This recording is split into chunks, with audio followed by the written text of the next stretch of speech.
Empezamos invocando el Espíritu. Ven, Espíritu Divino, manda tu luz desde el cielo. Y así, esta reflexión cuaresmal, después de tener varios temas, al final me he decidido por el paso de las bodas de Caná de San Juan, porque creo que nos puede ayudar mucho para entender también después la muerte y resurrección de Jesús. El episodio de las bodas de Caná es el primero de los signos que realiza Jesús en el Evangelio de San Juan, que tiene su contrapartida al final del Evangelio, con María a los pies de la cruz. Estos dos episodios son como la puerta de entrada de su Evangelio. El primer signo y el último. Aunque San Juan hace su Evangelio con 7 signos. El octavo sería la María a los pies de la cruz. Y ante todo, este signo, este milagro, es un relato teológico que el evangelista ha elaborado como una auténtica joya de teología bíblica. Sitúa este relato al principio del ministerio público de Jesús, proponiéndolo como el inicio de los signos, el inicio de su vida pública. Por eso es muy importante que lo tengamos claro para comprender el mensaje de Jesús. En este relato, el evangelista condensa su teología, mostrando cómo Jesús cumple el plan de Dios. Toda la serie de elementos que analizaremos dejan entender claramente que se trata tiene un sentido eminentemente simbólico, que es lo que nos ha querido dar el evangelista. La historia de la primera predicación de Jesús comienza con un marco cronológico. Juan nos habla de una semana. En el primer capítulo del Evangelio narra el inicio del ministerio de Jesús como un paso del ministerio de Juan el Bautista a Jesús, ambientando las escenas en 4 días. Lentamente, de Juan pasamos a Jesús. Primer día, los discípulos de Juan escuchan a su maestro indicando a Jesús: he ahí el Cordero de Dios que quita el pecado del mundo.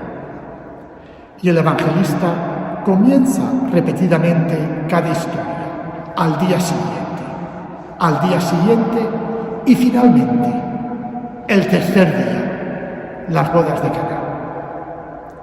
El tercer día, en perspectiva cristiana, es el día de la resurrección. Pero también aquí es el 6.º día. La historia así comienza con una semana inicial, idea que nos recuerda el comienzo de la Biblia, la gran semana de la creación. Así que Juan está rememorando esa primera semana del Génesis de la creación, porque con Jesús Dios hace una recreación del mundo, que tendrá el culmen el día octavo, el primer día de la semana, nuestro domingo.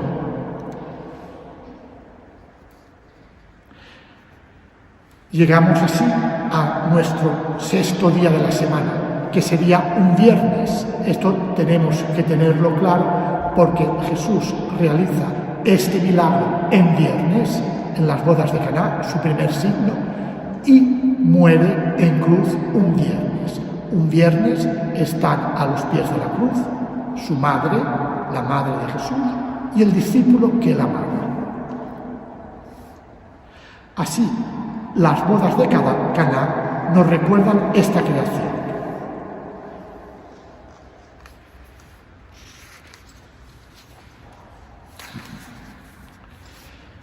Empieza el relato. Se celebraba un matrimonio en Caná de Galilea. La referencia a la boda es intencionalmente simbólica, es decir, quiere recordar la alianza de Dios con su pueblo. El matrimonio es el signo de la alianza, es la unión de dos personas que se aman, se unen de manera definitiva y se prometen fidelidad y sinceridad. En la tradición bíblica se habla a menudo de la relación de Dios con su pueblo con imágenes nupciales. Dios es el novio, el pueblo es la novia.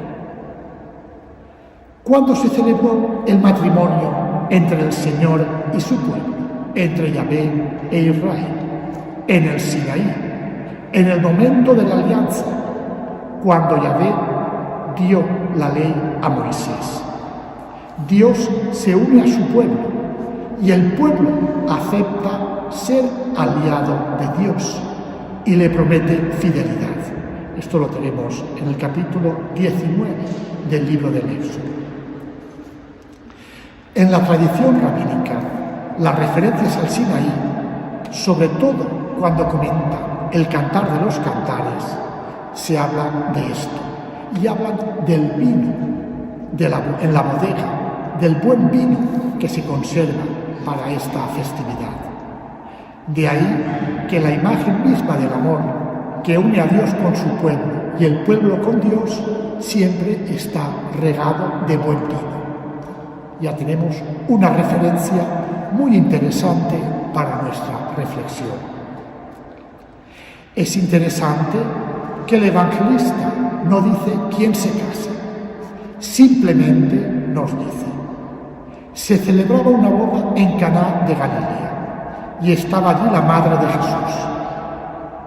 Notemos que no la llama por el nombre. Si solo tuviéramos el Evangelio de San Juan, no sabríamos cómo se llama su madre, porque nunca la llama por el nombre, siempre la madre de Jesús. María estaba allí. Jesús fue invitado con sus discípulos. Aprendamos a darnos cuenta de los detalles que nos da San Juan en su Evangelio, si queremos comprender, porque así podremos profundizar el texto y sacar toda esa gran riqueza tan hermosa que tiene. Y sobre todo hacernos algunas preguntas para poder profundizar, no simplemente oír, sino como hace la Virgen María, escuchar en nuestro interior para después meditar en nuestro corazón. Caná no es simplemente el nombre de un pueblo de poca importancia, porque en hebreo tiene un valor importante, porque quiere decir fundación, fundamento. Así, Caná es el fundamento. Aquí tiene lugar algo fundacional, es decir, la primera acción de Jesús. Las bodas de Caná son el nuevo fundamento de la nueva doctrina, la nueva experiencia que nos da Jesús, a través del signo de la alianza, un signo de un nuevo matrimonio. Esta es quizás la idea central que tendremos que retener para nuestra meditación. La madre estuvo allí. Hay un matiz importante, porque la madre es el pasado, la que enseña, la que da al hijo, la que mete en camino de la vida al hijo. Hay una tradición que Santa Ana enseñó a leer a la Virgen María. Es la que transmite la tradición. Esto es importante para entender este Evangelio y el Evangelio de María a los pies de la cruz. Así que María es la tradición bíblica, el Israel fiel, que estaba en la boda, en este matrimonio, en esta alianza. Jesús, invitado con sus discípulos, entra en esta historia como un elemento nuevo. Y aquí encontramos que Jesús comienza a actuar. Notemos que en San Juan no habla de milagros, habla de signos. Y así nos dirá: así en Caná de Galilea dio Jesús comienzo a sus señales. Si nos fijamos en el final del episodio, San Juan ha resumido todo el Evangelio. Dice: manifestó su gloria y sus discípulos creyeron en él. Aquí, desde el primer capítulo, desde el primer signo, los discípulos creen en Jesús. En los otros evangelistas tienen un camino, un recorrido. Aquí, desde este gran signo. La historia evangélica parece casi terminada. Jesús manifiesta su gloria, muestra quién es, muestra su divinidad y en consecuencia los discípulos creen en él. Ya, todo ya está terminado. Aparece ya la gloria que veremos después en la resurrección. Por eso tiene una gran importancia este primer signo y el último signo. Así podemos darnos cuenta cómo esta joya narrativa inicial nos da la clave para entender toda la historia de Jesús. No es una anécdota, simplemente que transformó el agua en vino. Es la clave para entender todo el Evangelio, para, como los discípulos, creer en Jesús, que esto es lo importante. Por eso, todo este relato tiene un gran simbolismo y una gran profundidad teológica. Nosotros, como discípulos de Jesús, estamos invitados a esta nueva alianza, a este nuevo pacto fundado en el amor. Se trata de un nuevo matrimonio de Dios con su pueblo. En esta ocasión no se funda en una ley, en un precepto de adoración exclusiva, sino en el amor. Y esta es la gran diferencia entre el judaísmo y el cristianismo. No la circuncisión o no circuncisión, sino esto, el capítulo 19 del Éxodo: tú me adorarás solo a mí y solo tendrás a mí como Dios. Y Jesús no va ahí a la adoración, va al amor. A Jesús que se manifiesta en nosotros. Amaos los unos a los otros como yo os he amado. Nos dice San Juan 2 veces en el discurso del adiós durante la última cena. Si en el Antiguo Testamento se adoraba a Yahvé en exclusividad, en el Nuevo Testamento se adora a Jesús en el hermano. Y si amamos a Dios, amamos a Jesús y no amamos concretamente al hermano, nuestra fe es falsa. Tenemos un ídolo. Por eso es importante que tengamos muy claro esto. La mejor manifestación del amor es el amor conyugal, el amor entre amado y amada, como lo describe el Cantar de los Cantares, lo describe también San Juan de la Cruz y todos los místicos, porque ese es el amor más profundo. Pues nosotros podemos y debemos amar a Dios en los hermanos, como podemos amar a la persona que más amamos. Y esa será la clave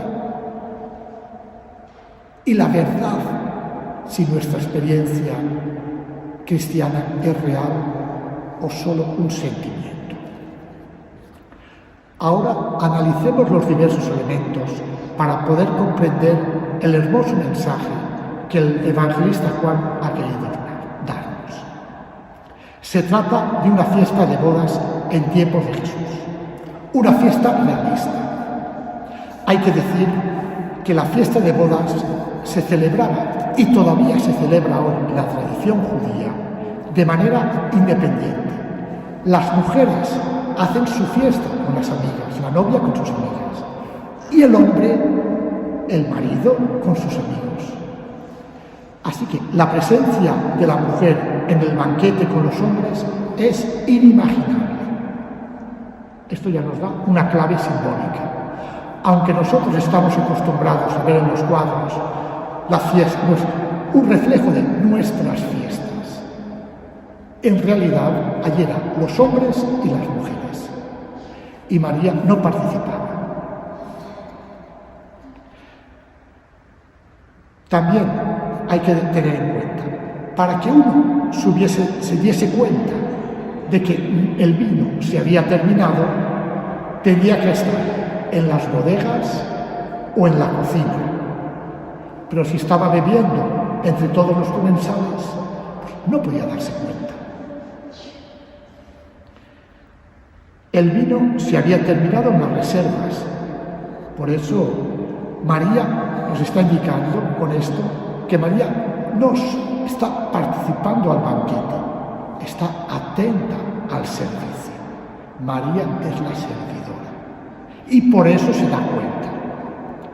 Tiene una gran sensibilidad y nota la falta de vino.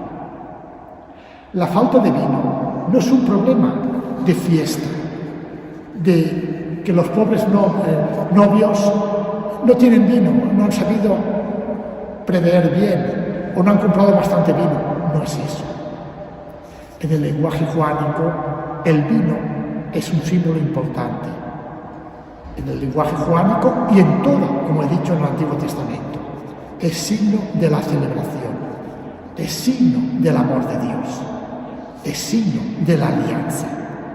Y la falta del vino es la crisis matrimonial, la crisis de la alianza. Es como un matrimonio que dice, no tenemos vino, no tenemos relación, no tenemos amor entre nosotros. No queda nada entre nosotros. Es lo que María se da cuenta. Podemos pensar a un drama en un matrimonio, donde la pareja se dice, ya no siento nada por ti, ya no queda nada entre nosotros. ¿Qué hacemos? Eso es lo que sucedía en la alianza de Dios con su pueblo. Ahora Jesús, María le presenta, no tienen vino. Y Jesús responde muy fríamente y la llama mujer.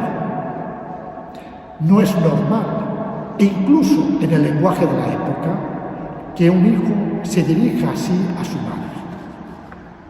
Entonces nos está indicando que también tiene un gran simbolismo. Y la expresión sirve para identificar a la madre de Jesús con la figura femenina, mujer, la novia de Yahvé. Es la única mujer del relato. Se trata de una boda, pero no conocemos el nombre de la novia, ni tampoco sería una novia. Ahora sí, una mujer estaba, María, o mejor dicho, el lenguaje de Juan, la madre de Jesús. El término mujer equivale a reconocer el papel simbólico de la novia en la persona de la madre de Jesús. Ella es en persona la imagen del antiguo Israel, el pueblo de la alianza, la antigua novia. Es el pueblo personificado de Israel, el Israel fiel. Y Jesús le dice, ¿qué tengo yo contigo, mujer? Diciendo, ¿por qué me dices esto? ¿En qué sentido te diriges a mí diciéndome que no hay vino? Mira, mi hora no ha llegado. Por primera vez en el Evangelio de Jesús habla de su hora. La hora es la cruz, es la Pascua de muerte y resurrección. Escuchamos varias veces en el Evangelio de Juan, su hora todavía no había llegado, no ha llegado su hora. Pero en el capítulo 13, al inicio del discurso del adiós, el gran discurso, antes de la fiesta de Pascua, sabiendo Jesús que había llegado su hora, ahora sí. Pues por eso es la Pascua, el momento de la hora de Jesús. La hora de Jesús es la cruz. Y en efecto, en la cruz volvemos a encontrar a María, a la Madre de Jesús, a los pies de la cruz. Juan presenta a la Madre de Jesús solo 2 veces, como he dicho, al principio y al final. Y en las 2 ocasiones la llama mujer. Todavía no ha llegado a la hora de Jesús, pero María le dice: haced lo que Él os diga. Parece que, como era un diálogo entre sordos, no se han entendido, pero sí que se han entendido. Porque lo que dice María es lo que dice el pueblo de Israel en el capítulo 24 del libro del Éxodo. Después de escuchar Moisés, que ha bajado del monte del Sinaí, ha dicho la ley: haremos todo lo que nos dice el Señor. Una promesa vacía. Una promesa que la historia de Israel nos dice que no cumplieron.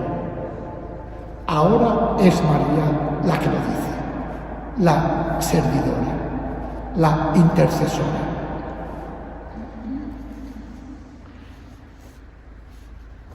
La madre es la discípula fiel, es la historia del antiguo Israel, la que nos permite, a través de su ayuda, amar realmente al Señor, porque ella fue la primera que escuchó, la primera que meditó en su corazón y la primera que llevó adelante esta misión.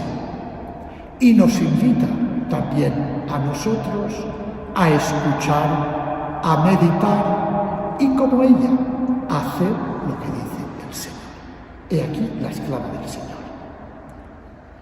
Y así Jesús dice, bueno, había allí 6 tinajas de piedra puestas para las purificaciones rituales de los judíos. El evangelista no dice quién se casa, no da apenas detalles, y aquí nos dice 6 tinajas de piedra de unos 100 litros cada una. Eso significa que son detalles importantes. El 6 es el 6º día de la creación del hombre. El 6 es la imperfección. El 7 es la perfección. Te falta todavía. Recordad la samaritana que leeremos un domingo ahora de Cuaresma. Había tenido 5 maridos y ahora un amante, 6 hombres. El 7º será Jesús.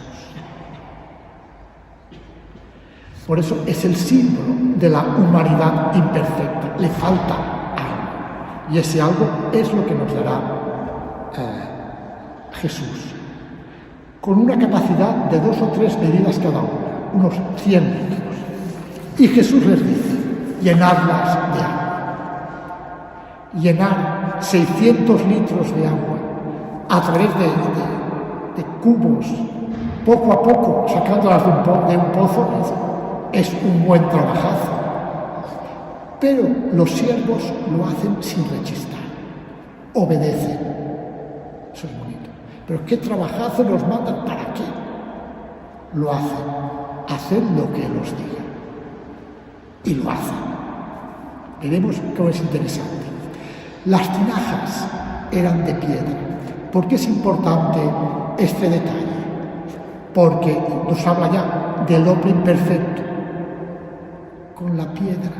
De piedra eran las tablas de la ley que Moisés recibió de Dios. Y de piedra es el corazón que Ezequiel nos dice que será cambiado por un corazón de carne. Y aquí se cumple propiamente esta profecía. Os daré un corazón nuevo, os pondré un espíritu nuevo dentro de vosotros, os quitaré el corazón de piedra y os daré un corazón de carne. esto es lo que hace Jesús si nosotros lo escuchamos, lo meditamos en nuestro corazón y hacemos lo que Él nos dice. ¿Para qué servían las tinajas? Aquí la última clave que nos da. No era agua de beber, era agua para las abluciones de los judíos. Un agua, unas tinajas pesadas, de piedra, vacías, que no sirven para nada. Pero Jesús las rellena de agua. Y eso es lo importante. Les da un elemento y lo transforma. Jesús transforma esta antigua alianza, esta tradición judía, en algo nuevo. Transforma las tinajas de piedra en un corazón de carne. Y después, interesante también lo que dirá en Lucas, cuando propiamente le acusa de no lavarse las manos. Él dirá, no son las manos limpias o sucias, puras o impuras, el pecado. El pecado es lo que sale del corazón del hombre. ¿Sí? Podemos conectar con el evangelista Lucas, aunque no conviene muchas veces mezclar todos los evangelios. Y seguidamente les dice Jesús a los sirvientes, ya está. Cuando las tinajas están llenas, dice, sacadlo ahora y llevadlo al maestresala. Estos pobres siervos habrán pensado, después del trabajazo que nos has hecho hacer, y ahora esto, pero lo hacen sin rechistar. Se lo llevan al maestresala, propiamente al que controla, al que dirige. Podemos pensar al rabino de la sinagoga, al sumo sacerdote, a alguien que conocía, que ciertamente representa el poder judío. Prueba el agua que no sabía de dónde viene. ¿De dónde viene este vino? Los sirvientes lo sabían, María lo sabía, Jesús lo sabía, pero este no. Y este maestresala, este jefe, coordinador del banquete, se pregunta, ¿de dónde viene este vino? ¿De dónde? Es la pregunta que encontramos muchas veces en el Evangelio de San Juan. En la samaritana, Señor, no tienes con qué sacar el agua del pozo. ¿De dónde? Pues tienes esa agua viva. El mismo Jesús pregunta, ¿de dónde sacaremos el pan para tanta gente? En el capítulo 6 de Juan. Pilato pregunta a Jesús, ¿de dónde eres tú? ¿De dónde viene Jesús? Nos lo ha dicho Juan al inicio del Evangelio. Jesús viene del Padre. Y solo quien sabe de dónde viene lo puede encontrar. Por eso es tan importante el prólogo de San Juan. Pues el vino que da Jesús es un don, es su don, es la alegría, es la transformación. El vino de Caná es la anticipación del vino eucarístico. Este signo, al principio, recuerda la nueva alianza que continuamos a celebrar en cada Eucaristía. Es la sangre de Jesús derramada en la cruz. Y realmente lo celebramos en nombre del vino. Es el vino de Caná. Hemos partido del agua lustral para las purificaciones judías y hemos llegado al vino eucarístico. Hemos pasado de las tablas de la ley de piedra al corazón de carne que nos da esta nueva alianza, esta transformación. El maestresala no entendió. Los líderes judíos no entendieron a Jesús. Pero muchos judíos sí que lo hicieron, sobre todo de la clase sacerdotal. Y así se fundaron muchas comunidades, tanto en Jerusalén, en Israel y, como sabemos, a partir del 36 después de Cristo, después de la muerte de Esteban, fuera y se extendió por todo el mundo. El maestresala llama al novio y le dice que no entiende, porque no sabía, era tropo intelectual. Y al cristianismo no se va con la mente, se va con el corazón, con la transformación del corazón. Todo el mundo sirve primero el vino bueno y cuando ya están bebidos el inferior. Pero tú has guardado el vino bueno hasta ahora. ¿Cómo reacciona el novio? No lo sabemos. ¿Quién es el novio que suministró el vino? No lo sabemos. Porque es Jesús quien suministró el vino. Y el maestresala, sin comprender el significado profundo, se dio cuenta. Pero es experimentar y después dejarse transformar. No solo entender. Para comprender, para conocer, hay que entender. Para transformarse, hay que experimentar. Y esto es importante para nosotros, como cristianos, experimentar con nuestro corazón. La historia no termina, porque no nos dice cómo reaccionaron. ¿Averiguaron al final de dónde venía el vino? ¿Lo bebieron todo? ¿Dieron gracias a Jesús por lo que había hecho? No se nos dice porque se trata de un relato teológico, que no está escrito para satisfacer nuestra curiosidad, sino para experimentar, crear y aumentar nuestra fe. Es interesante cómo termina el relato. Así, en Caná de Galilea, dio Jesús comienzo a sus señales y manifestó su gloria al tercer día.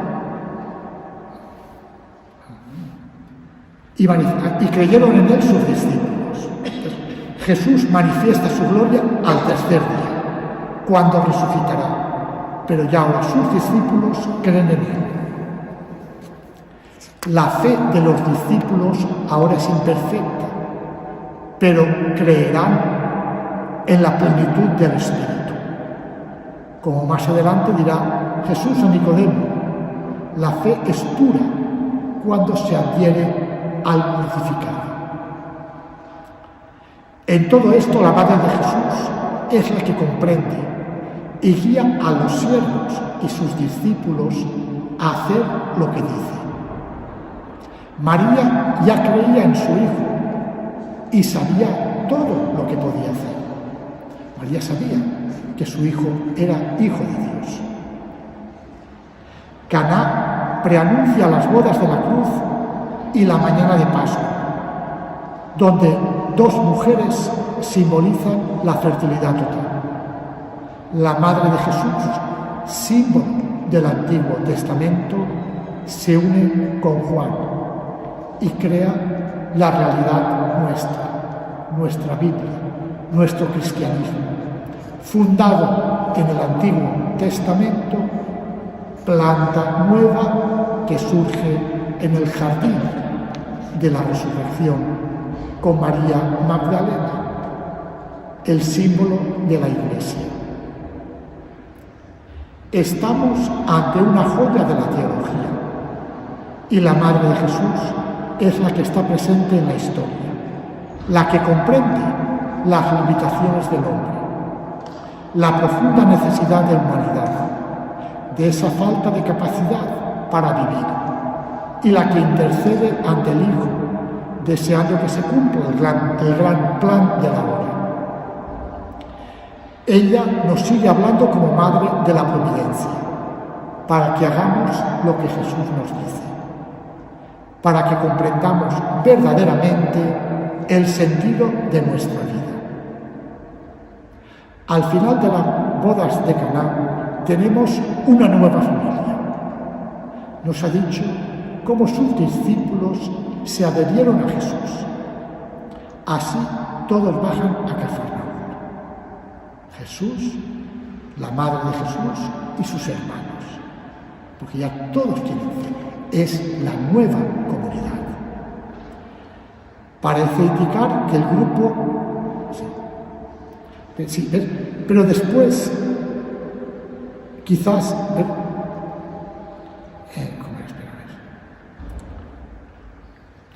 sus discípulos, pero no se quedaron allí muchos días. Esto era la idea. Es decir, parece indicar que el grupo se disolvió rápidamente. Quizás con los hermanos de Jesús, Juan nos está indicando el grupo de algunos judíos, que en principio ven en Jesús pues, el Mesías, un Salvador, pero se cansan pronto. Como sucede lo mismo en el capítulo 6, cuando Jesús multiplica los panes, los siguen, quieren hacerlo rey, pero cuando empieza a leerles la cartilla, este modo de hablar es muy duro, nos vamos. Y es cuando le preguntan también a Pedro y a sus discípulos, ¿también vosotros queréis iros? Señor, ¿a quién iremos? Tú solo tienes palabras de vida eterna. Ahí está la transformación. Si no nos transformamos con Jesús, si no dejamos que como el agua se transformó en vino, Él transforme nuestro corazón de piedra, nuestra mente racionalista, en una mente abierta, como hará con los discípulos el día de Pascua, nunca llegaremos a ser discípulos de Jesús. Sí, estaremos un momento con Él, pero después no estaremos mucho tiempo, porque nos cansaremos. Porque la cruz a veces es pesada, pero si es amada, si es experimentada, es fácil de llevar. Espero que esta reflexión nos ayude a todos para prepararnos al gran misterio de la muerte y resurrección